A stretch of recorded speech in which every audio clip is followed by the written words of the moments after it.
here. You want to talk about ghosts? Yeah. What do you have to say about ghosts? They're invisible and no one can see them. That's not They're true. awesome. You think they're cool? Yeah. I do too. What do you think of ghosts, Daddy? I think they're terrible. Why do you want a ghost in the house? You can never tell him to leave. So if Doesn't someone do tries anything. to go in the house, And he turns the AC on cold. so right? if someone tries to go into the house, the ghost can scare her and then they will just run away. Oh, so it's like a security system. Oh. What Farted. What would you do if you saw ghosts in your bed? I would eat it.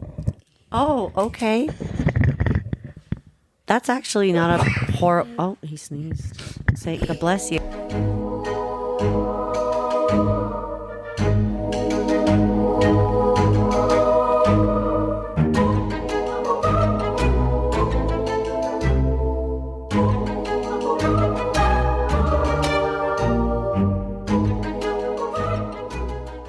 Hey, I heard that they caught Wait. the. We haven't introduced like ourselves. Hello, hi, and welcome. Hello, hi. Welcome to Married to Macabre. I'm Isaac, I'm Dee.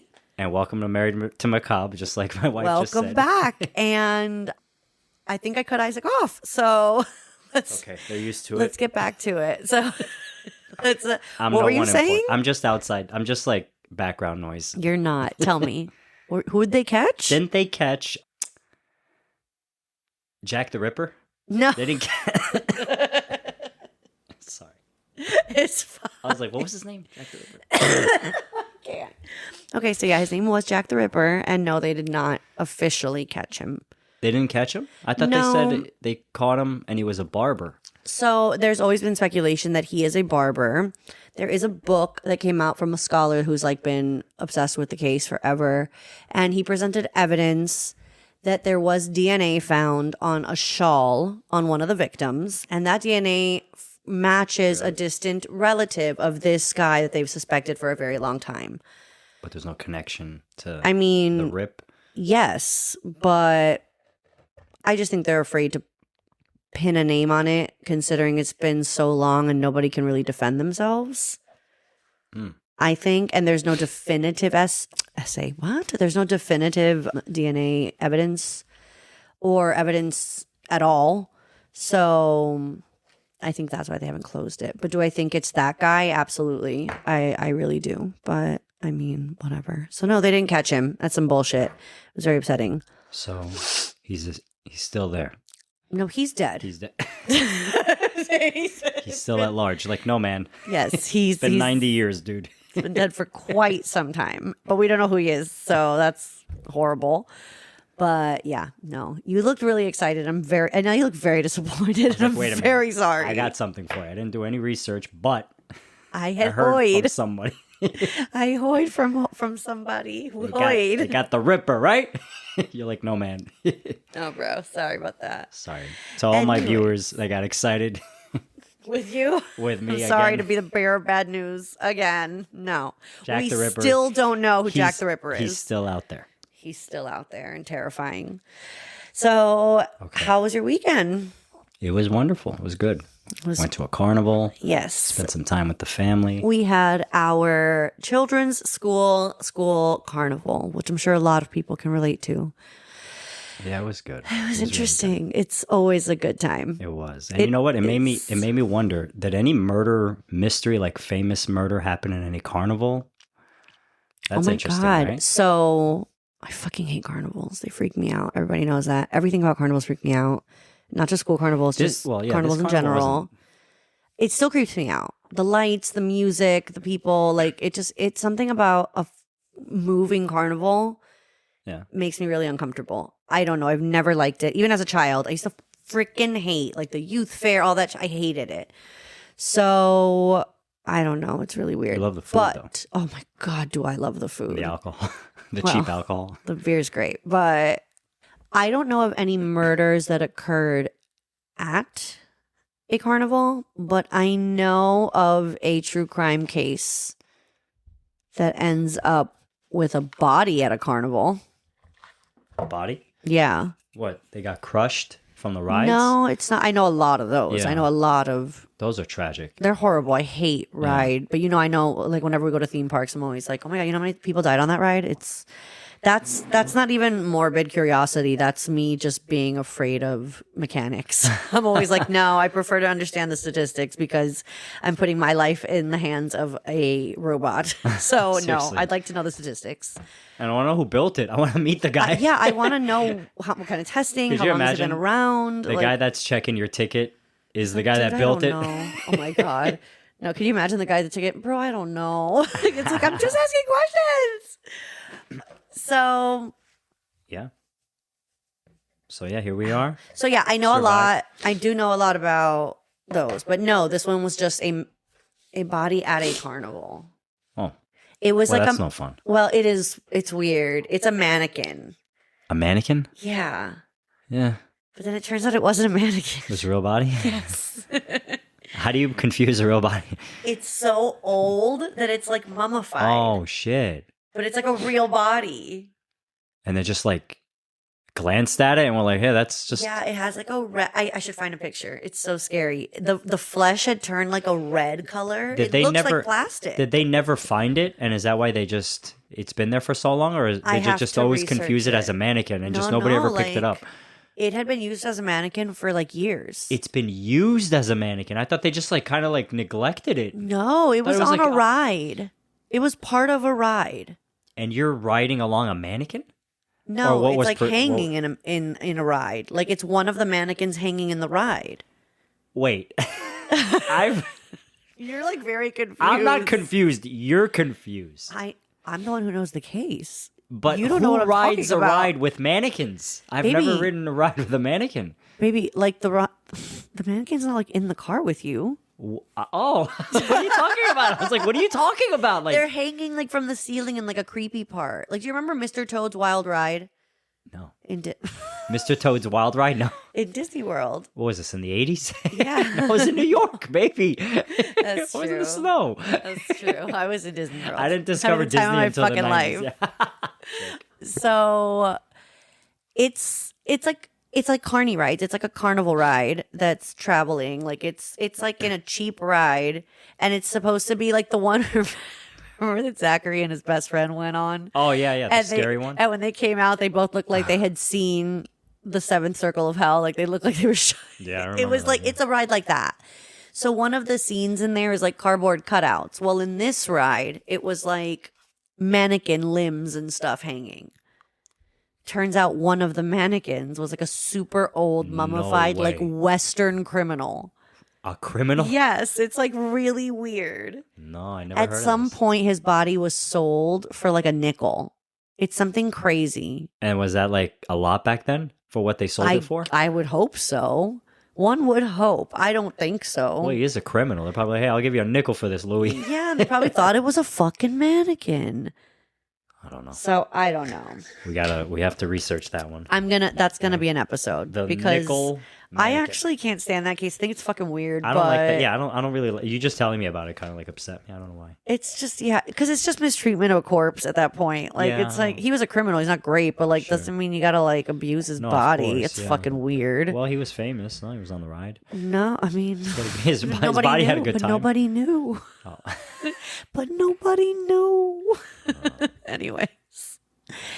So, anywho's, Yeah. let's get to today's case. Today, I'm going to tell you a very upsetting story, and I apologize in advance.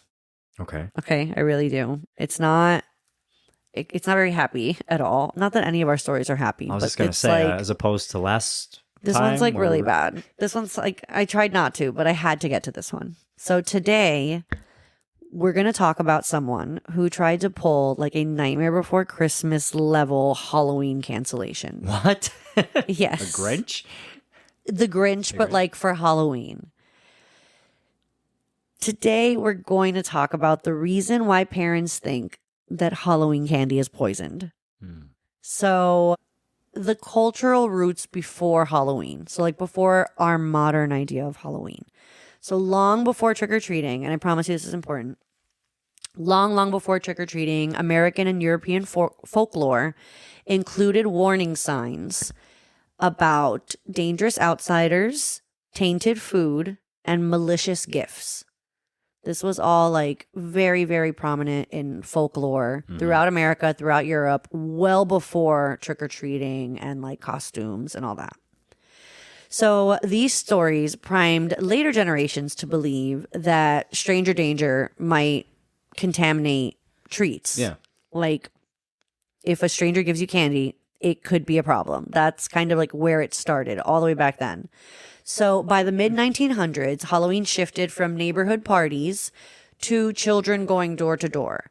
And this created new parental anxieties, including trusting unknown neighbors, lack of supervision, and rising crime headlines, Yeah, no kidding. even when crime wasn't actually happening.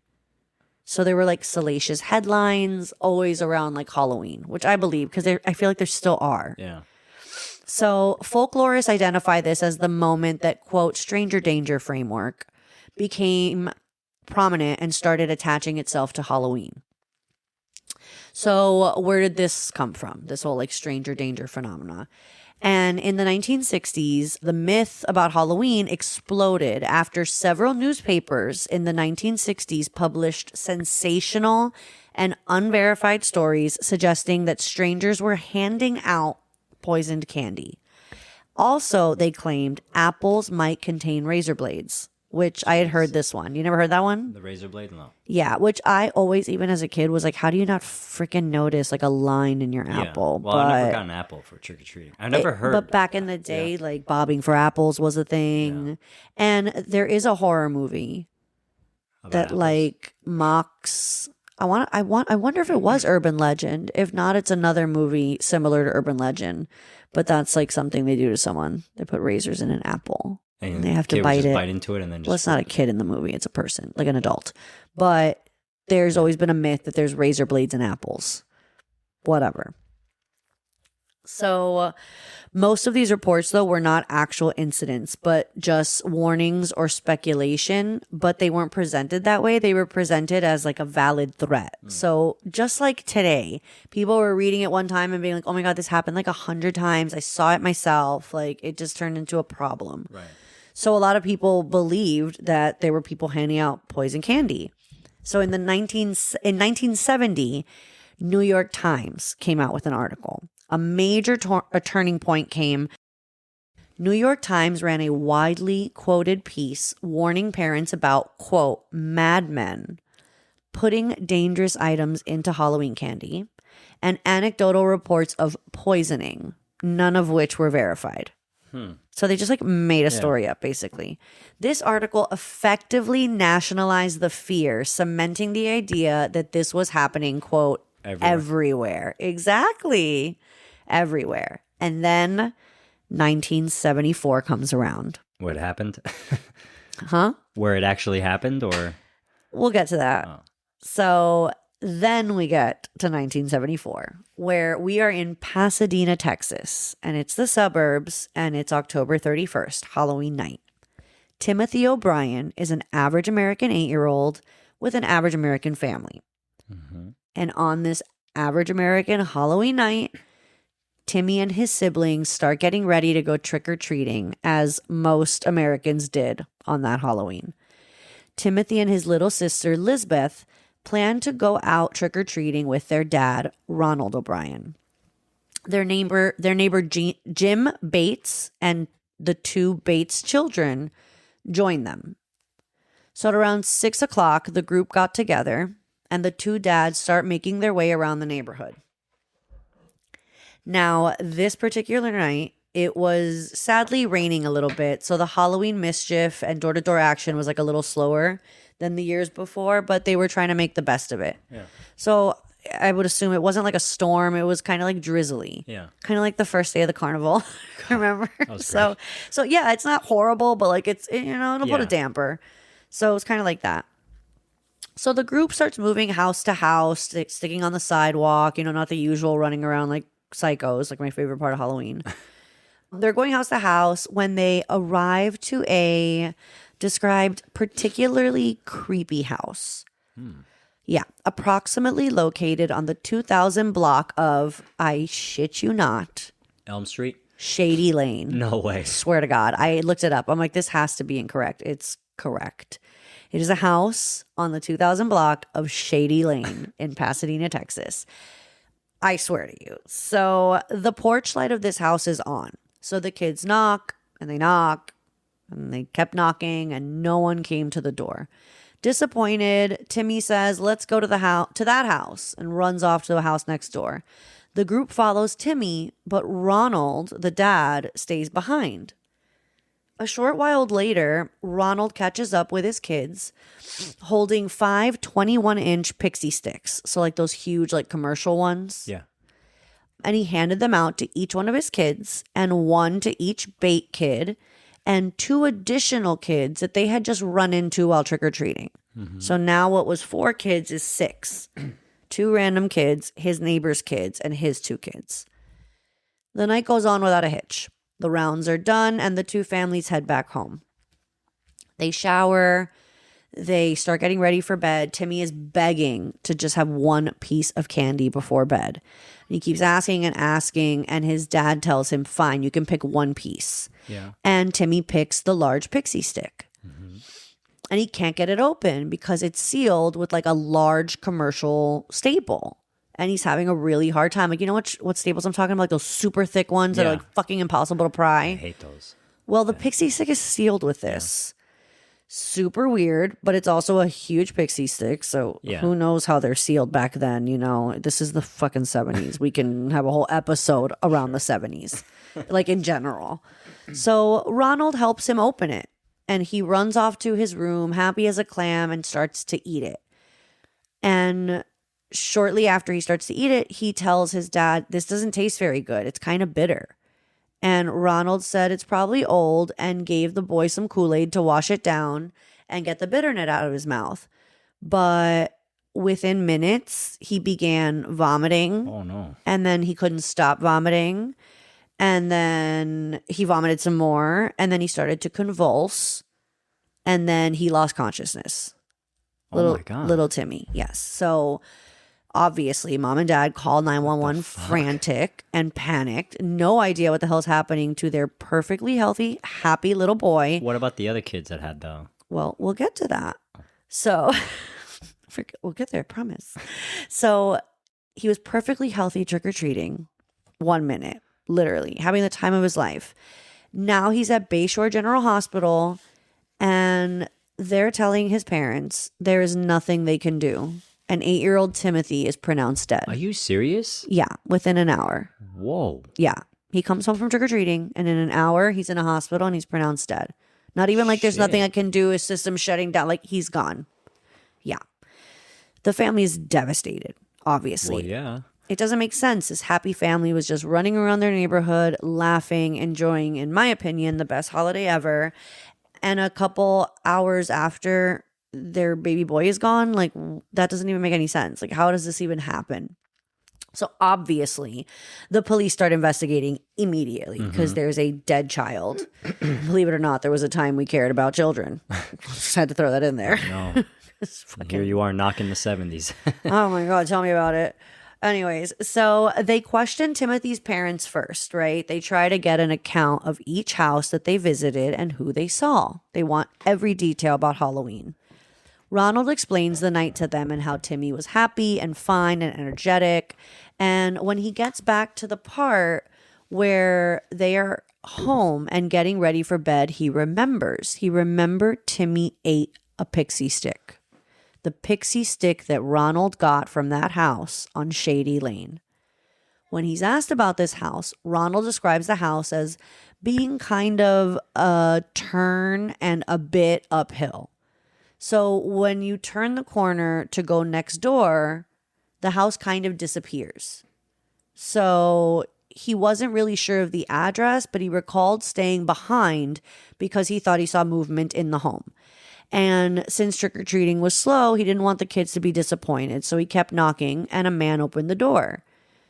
Damn. I can only imagine some like this disgruntled adult that's pissed off at the world. He's hearing knocking at the door and he goes, "Oh, damn kids." I mean, it's disgusting. So He says that the man reached his arm out the door with 5 pixie sticks and said nothing.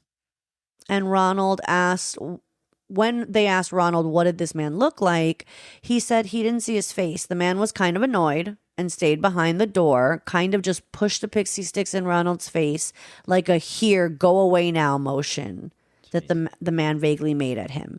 He says that what he could say is the man was speaking little to no words and possibly had, quote, hairy arms. Because remember, he says it was nighttime and the house was dark. So he's going off what he thinks he saw. So the pixie stick was brought in for testing, and wouldn't you know it? What? Cyanide. Oh my God. Pixie stick had been opened, a bit poured out of it, and then a huge amount of cyanide was poured to the top of the pixie stick and was then sealed with a commercial staple, meaning that this evil person who did this knew that the first rush of sugar that the child eats will positively be fatal. Wow. It's not even mixed in. Yeah. So Ronald told police that 4 other kids had pixie sticks, and immediately the police started to try to get to those families before tragedy happened. My God, please say they did. One of the kids that randomly received this was still sleeping upstairs when the police knocked on the front door. His mother freaked out and ran upstairs and burst into his room where he was allegedly, because I wasn't there, but multiple reports said that where he was sleeping with the pixie stick in his hand because he couldn't get it open. And when he finally did, it was too clumpy. It didn't look right to him. So he just fell asleep. Thank God. Because, right? And all the other kids, by the way, to answer your question, they had not opened it either. Okay. Thank God. Including Timmy's little sister, Lizbeth. Thank God. Because she was still in the house too. She's in the same house. So she didn't, the Bates kids didn't, and the other random kid didn't. Thank God. But unfortunately, Timmy did, and he did pass away. So, as I said, others thankfully had been told no candy before bed and were waiting to ransack their stash in the morning. So sadly, but also thankfully, only Timothy passed away, as the other children just hadn't had a chance to get there yet. But if they had, there would surely be at least 5 casualties. Now police are on this. They are on this. They go straight to the creepy house on Shady Lane, and they track down the resident. And it is a man With hairy who... Let me see your arms, sir. I know, right? Can you imagine how that conversation went? But, sir, may I see your arms, please? It's like, excuse me? Do you have a warrant for my arms? Like, what the hell? So, a man who was a air traffic controller. So, statistically sad individuals with a high stress rate. But guess what? I wonder why. There's a lot of theories. There's a lot of theories. But it really does. It has a very, very very high stress rate. And very statistically depressed people. It's very sad. But guess what? He worked on Halloween until about 11 p.m. Remember, this happened around 6. So multiple coworkers verify his alibi. He was in the traffic control tower all night as trick-or-treating happened between 6 and 9. Okay. He lives alone. Nobody was home. I was going to say maybe a relative. No, nobody was home. No one with hairy arms reached out of that door on Shady Lane and handed a poison pixie stick out. So who did it? What do we know about the cast of characters so far? Let's go through them. It was surely a madman, right? It could have been the dad. Maybe. Certainly not the Candyman legend. Was there really a crazy person out here poisoning baby children? The neighbor? Okay, but why? The kid's mom, we haven't heard much about her. But like you said, what about the dad? What about the pops? Ronald. Let's talk a little bit about Ronald. Old Ronald McDonald O'Brien is a 30-year-old dad. His name is Ronald No, McDonald? I made that up. But his name is Ronald O'Brien. So, sorry. Disclaimer, I made that up. So he's a 30-year-old dad. He's an optician and a part-time church deacon. Shit. He's the pillar of the family and a hard worker and a provider. So it can't be him. Except nobody knows, including his wife, that Ronald is also drowning in debt. Okay. Drowning. So let's look a little deeper at this loving and dedicated husband and father. In 1974, Ronald's financial life was about as stable as Jenga. It was a fucking disaster. And he was over $100,000 in debt in 1974. My God. with the average inflation rate would roughly translate to how much do you think? 100 grand would 100 be, grand in 74. I would say maybe 240, 230, No. 300, No. 10 million. No. $657,448.28. It's not bad. It's a law degree. I mean, you're not too far off. But no, it's a couple law degrees. It's about one and a It's half. it's like over it, 2 law okay? degrees, but All right, still. you're not from Shady Avenue or Shavy Fucking Lane. Stupid. Don't do it. Anywho's. So he had been fired from multiple jobs, seemingly unable to stay in one place for very long, mostly due to poor performance and overall shady behavior. Oh my God. Homie was a creep. So So is Destiny. it's destiny. So what does he do? Get a side job that pays more? Go on payment plans? Ask his wife to get a part-time job, maybe? A loan? No. He takes out multiple life insurance policies on his 8-year-old son. Oh my God. The policies equal roughly $60,000 in payouts. What? That's not going to cover it, dude. Doesn't even cover his debt. I know. Doesn't cover the cyanide. Jeez. That's how ridiculous he is. He hasn't thought it. This is obviously a fucking disgusting, evil, horrible plan. But even to like think that through, it's like you didn't even think that through. Like what? $60,000 money, obviously. Clearly, but I mean, this is addition. I mean, come on. This is a big This digit is you're missing. math. Come on, you're missing like a whole zero. So Well, he's killing his son. He's it's obviously. yeah. So he's about $40K behind still. So I don't Wait. know what his. He has 60. Remember, he's 100,000 in debt. Oh. It translates to 600,000. Gotcha. All right, now But I'm still, catching up. but Okay. it's still not even covering the debt. It still leaves him with 40K in debt. Yeah. It's like, what? So whatever. So they equal about 60,000 in payouts, and not even 24 hours after poor Timothy has passed away, Daddy was on the phone making a claim to the life insurance company. Fucking idiot. That was like, that's fucking weird, I know, and told the come on. cops because duh. He's like, hold on, officer. I'm on the phone making a Bro. claim. Bro, less than 24 hours, that body was still in the hospital. That's so disgusting. Isn't that horrible? Like, well, I mean, that's the least of our fucking worries with this guy. I mean, really. Yeah. But, I mean, a word to the wise, not that I'm giving anyone advice, but the life insurance thing never works. Like, turn on Dateline. Yeah, right? When has They that always catch ever fucking worked out for anybody? Like, what the fuck are you doing? So, whatever. Well, Homeboy. when did Dateline come out? Find that out. I This mean, is- we're talking I guess, 70s. I guess this was where Dateline got a lot of material. There we go. It could be. You're right. I am wrong. Okay. It happens. See? So also, no big deal. At one of the many jobs he had, he did maybe ask some coworkers if they know anything about poison. He's like, hey, what do you know about poison? I heard Particularly, it's poisonous. Heard it's not good for you. particularly, how much cyanide do you think you'd need to kill someone? Like normal lunch break chit chat. That's what he's asking? Yeah. Yeah. He asked a couple people, like, Why would they "Hey, know, though? Like, Why would you ask? yeah, I know, but Like, I could tell you how much cyanide kills people because I research shit like this for things like this, but not like because I know. Like, I wouldn't. And if somebody asked me that, I don't think I'd share that information. I'd be like, I don't know. You should Google that so there's a record. Like, that's what I would say. well, he couldn't Google, so it's I'd unfortunate. be like, you should probably look that up with a paper trail because I don't know the answer to that. But yeah, that's what he would ask people, like at like the water cooler. Like, hey, so do you know anything about cyanide? Like, I heard it like can kill a grown adult. How much do you think it takes? So this was part of the shady behavior. Like, coworkers didn't like him. They thought he was fucking weird. And then you tell me things like this, and I'm like, well, of course they thought he was weird. He was fucking weird. Like, okay. So, whatever.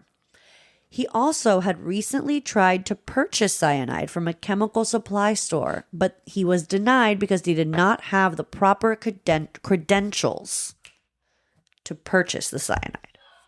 What credentials do you need? I mean, I'm assuming if you're going to a chemical supply store, I'm sure you they're need like asking for some type of licensing as to why. I know in the 70s, I believe they used cyanide as rat poisoning. I could be wrong, but I know that it was accessible. I know that was a problem. Like you could order cyanide at some point. But then like they realized it was very easy to kill someone with it. So now it's not easy, and it hasn't been for a long time. So I don't know. In 74, I would assume you'd have to show some type of licensing as to why you'd need it. Were you an exterminator? Were you a chemist? Like something. He obviously didn't have anything. He was what the fuck was he? An optician? He didn't need cyanide. So they told him. He's an optician? He's an optician. Also, he like fits on contact lenses and glasses? I guess. Is that what opticians do? Yeah, they're not I don't think they're No, they're not optometrists. Yeah, they're not the optometrists. So I think he works with lenses. I don't know. I didn't look into this fucking loser, okay? He's horrible. So, like, I didn't look into them that much. Sure. Whatever job it was, he couldn't fucking hold it. We know that. So with that, 5 days after Halloween, police arrest Daddy Ronald Clark O'Brien. His middle name is Clark. I did not make that up. And of course, he said he was innocent, and the mess went to trial, and that's where bombshell after bombshell kept dropping. And the trial revealed what I had just mentioned, but in greater detail, of course. So they obviously presented evidence of the insurance policies. And it hit hard because then the motive became undeniable. Yeah. You know, the prosecution painted out the photo. You know, they introduced evidence showing that not only had he taken out multiple life insurances, he had increased the coverage shortly before Halloween. He was over $100,000 in debt, and he had contacted the insurance company the day after Timothy's death. The timeline was laid out clearly in court. Policy increases, Halloween, death, immediate inquiry about payout, reframed the case from tragic accident to calculated financial plot in like 2 seconds. Jeez. And the jury followed it. Well, yeah. Then well, it's not hard to follow. Yeah. 24 hours. Within 24 hours. It was 8-year-old son. What a piece of shit. That he killed, by the way. Like, didn't even just like die in an accident, and you're freaking out because how are you going to pay for the funeral? Because that happens. Yeah, because, you know, the kid like trusts you, and you're just handing him. Of course. But you know. Would Zachary question anything you give him? Here's the problem. So, obviously, the problem is handing it to your son, but then he hands it to the other 4 kids that have absolutely no benefit to him that he hurts. They were collateral damage. Yeah. In case he got caught. Right. He can say, why would I kill my neighbor's kids? Collateral damage. So not only was his child disposable, so were random children. That sucks. It's pure evil. That's sick. There's no way around it. Like, the man's pure evil. So observers noted visible reactions from the jury as the dates were read out loud and in sequence. This showed them that it wasn't just about money. It was also about the timing. What is this? I wish we had a visual medium. We really got to get on that. I was measuring the microphone and it came out wrong. Yeah, I'm not sure what's happening with you today. I was like, what is happening over there? I'm like, don't get any ideas. That's freaking weird. But don't worry. We're working on the visual component of the situation. We'll keep you guys apprised. We are working on it. It's trickier than it sounds. I'll just say that. So the cyanide evidence, as we said, and what did it prove? It proved viable premeditation. The medical examiner and forensic experts both testified that the pixie sticks contained potassium cyanide. As you mentioned, all the pixie sticks did. Yeah. The amount inside of Timothy's straw was far beyond the lethal dose. That's just one straw. The cyanide had been carefully poured into the top of the pixie stick, and the candy was resealed with a commercial staple. One key detail is that the poison was concentrated at the top so that the first swallow would deliver a fatal dose, which we talked about. The detail made the act feel very methodical, very thought out. The prosecution emphasized that this required serious preparation, and it was not just a random tampering. Again, very clear to the jury. The third bombshell that that gave more detail on was the Mystery Man collapse.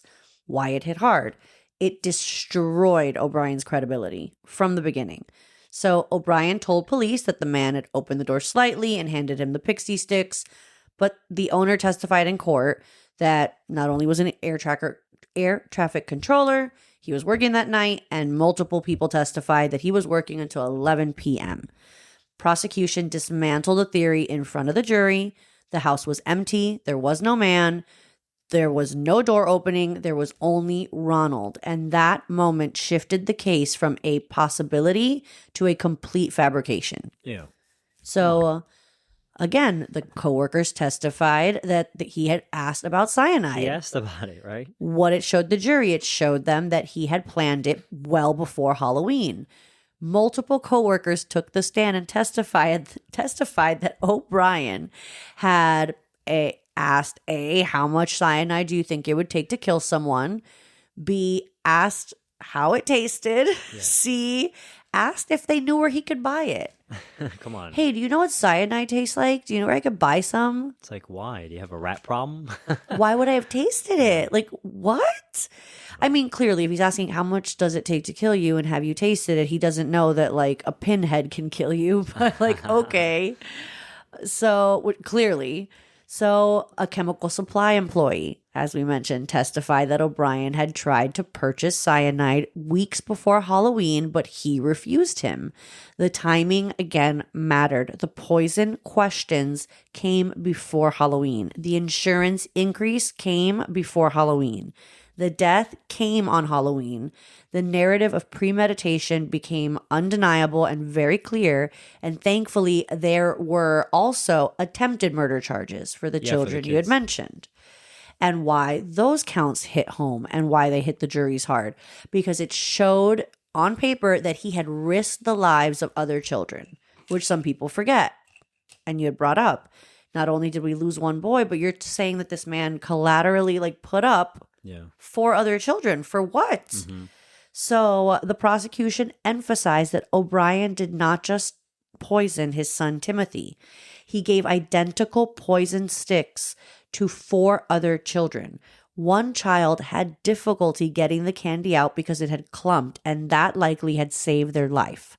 Prosecutors argued that this was deliberate staging. He needed multiple victims to make it look like a random attack. That meant that he knowingly risked kids and killing more children. This widened the moral impact of the crime in the courtroom. This showed complete disregard for human life. Not only did he not give a shit about his own child. Yeah, it wasn't impulsive. It was premeditated and methodical. Beyond being methodical, it was pure evil. He had no concern or interest for human life, child human life, including his son. Oh, sick fuck. He was willing for 4 other children to die for him not to get arrested and to get $60K. To help him pay off his $100,000, even though he can't even hold a job. What was that gonna? I don't know. The whole thing is what the fuck are you talking about? So yeah, the jury was like, why are we still talking? So send them to fucking prison already. Yeah. The jury deliberated, and it showed how overwhelming the evidence was, because after weeks of testimony, the jury deliberated for less than 1 hour. It shouldn't even have gotten that long. I know. Well, less than 1 hour could be anything from 1 minute to an hour. So people were, it was like a news headline, how overwhelming the evidence was of how fast this jury came back with a guilty verdict. Should you imagine his public defender looking at him and he's like, listen, you're fried. Listen, I know. I can't. I have so much respect for public defenders because I could never. And I remember I spent that summer in criminal court with don't mention any names. No, I know. I was gonna say with my friends. Yeah. And we interned at the criminal courthouse, and oh my God, like I could never. So God bless them, and they're doing the Lord's work, and like good for them. But I could never. So exactly, like, what do you mean I have to defend this guy? Like with what? Are you kidding me? So yes, he was found guilty, thank God, of the premeditated murder of his son and the attempted premeditated murders of the 4 other children. His poor son. His poor That baby sucks. boy. I know. And his Just poor wanted to living spend time- daughter. Yeah. His I know. poor living daughter. Could you imagine the survivor guilt? Like, poor baby. For sure has survivor guilt. Yeah. And was probably only spared because she's younger. Like, he targeted Timothy and didn't target her, but she was younger and a girl. So, who knows? Well, he was 40K short. I mean, I'm sure she could. I'm sure she that was part. thought of. Yeah, Yeah. I'm sure that he just didn't get to it. I'm sure it doesn't sound like he knew a lot about cyanide. And all the reports I read sounds like he was shocked when Timothy collapsed and started convulsing. Like, I don't think he realized it was going to happen that my fast. God. So he probably had every intention of making sure his daughter ate it before bed. Also, he thought they were going to die in their sleep, probably. He probably thought they just wouldn't wake up. And then the next day, the Bates neighbor would scream and cry that his son didn't wake up. And like, oh no, it was an attack. Like, horrible. Like, talk about pure evil. We are canceling Halloween. next Well, year. why do you think I always throw out the candy? I always throw out the candy. Remember, I used to take it to work? Yeah. Now I just throw it away. I just hand it off to another kid that like walks. No, I know you Just always walking do, around. but they always bring home candy because now they're older. So I throw it away and I replace it with the candy I buy. You know that. I always buy the candy and I hoard it and then I just dump it and Not me. you eat it. I know. You're going to get cyanide poisoning. God forbid. So you're going to get cyanide poisoning. You are going to get cyanide. Anyways, so it showed how fucking overwhelming this evidence was, right? This less than a freaking hour. That speed sent a message so clear that they believed the evidence and they convicted him of capital murder and 4 counts of attempted murder. So capital murder means that Death penalty? he can get the death penalty. So the sentencing phase. And in Texas at the time, capital murder made O'Brien eligible for, like you said, the death penalty.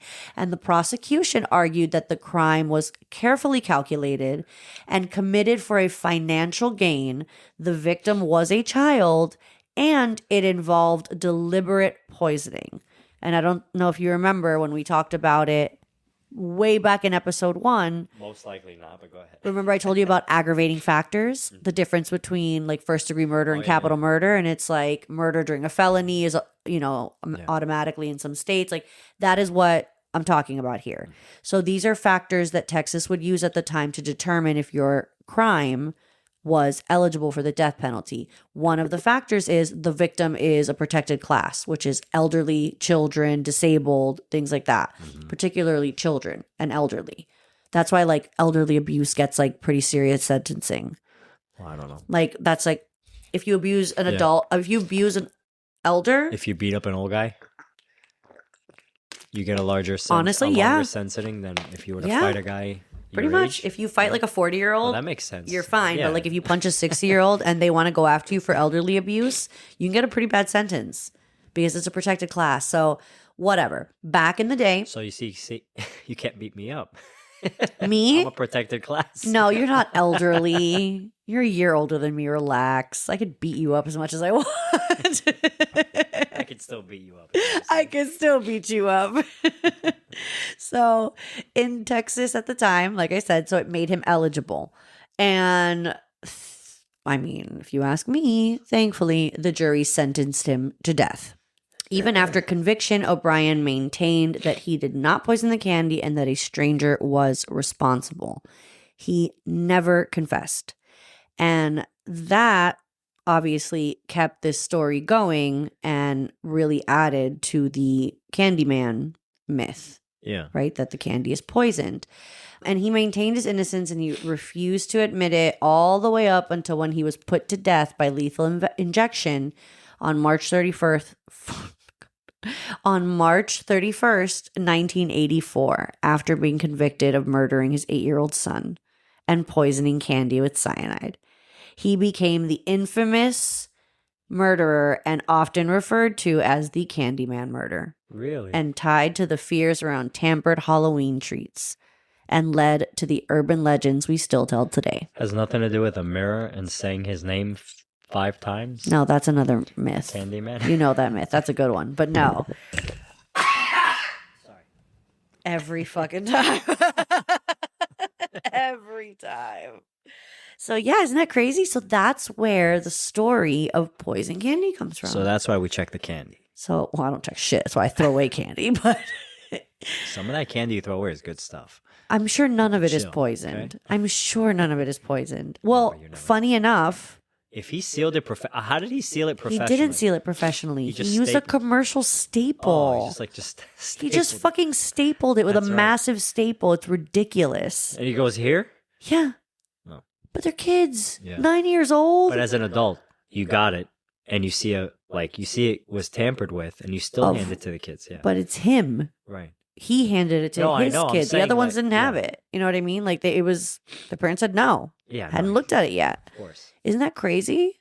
It's crazy. The whole thing's fucking crazy. But just in case you were wondering, no, there's never been a confirmed, verified case where Halloween candy is poisoned. Besides this one. Besides this one? Yeah. There's no way. Never. Random remember- Halloween poisoning? No. I can remember as a kid, the news Mm, would remind parents to Yes. check kids' parents and the bags. and- yes. Like the stories I told Yeah. you at the beginning, right? That so like you're saying that the- they don't even know this story. no, they know don't even know this what's up. story. Oh. Obviously, the story is fucking national news. Everybody, well, not everybody knows the story, but like this is where it kind of like solidified it. No. But remember at the beginning of the story, I was telling you it's part of folklore for Yeah. hundreds of years. Like, Hundreds of years. well, I mean, I'm sure if you go back and like, you know, where does Halloween like originate? Probably Wiccan. You know, it's. I'm sure if you go back in like history of like how they used to celebrate Halloween, I'm sure there's some weird shit there. Like, come on, like let's be real. Wow. So, That yeah, sucks. I don't know, but whatever. So yeah, that's where like, and like it had myths attached to it, and like a lot of them carry. And So, but no ghost came out of this one, right? no, no ghosts, just tragedy. Yeah, that's horrible. So thanks. Poor Timmy. Poor Timmy. So rest in peace, Timmy. Rest in peace. Tim. Don't rest in peace, Ronald Clark O'Brien. I hope you're doing horribly in hell. Yeah. I hope you're really suffering. And tune in next time where I think this might be promising the moon. But tune in next time for a 2-parter, Ooh. a very special episode that requires 2 episodes. And you'll know why when we start the next one, Nice. right? I call it a murder menage. That would be 3. I'll be. Oh. I think That'll this be a would be a 3. murder monogamy. Murder monogamy. Murder monogamy would be a 2-parter. And a 3-parter would be Murdage à Trois. Wow. Well, we're looking forward to that, baby. So- we'll look forward to that. So the murder monogamy will be hopefully the next episode. We'll see. But there is a 2-parter on the way and it should be fun. Okay. So see you next time. Bye. Bye, guys.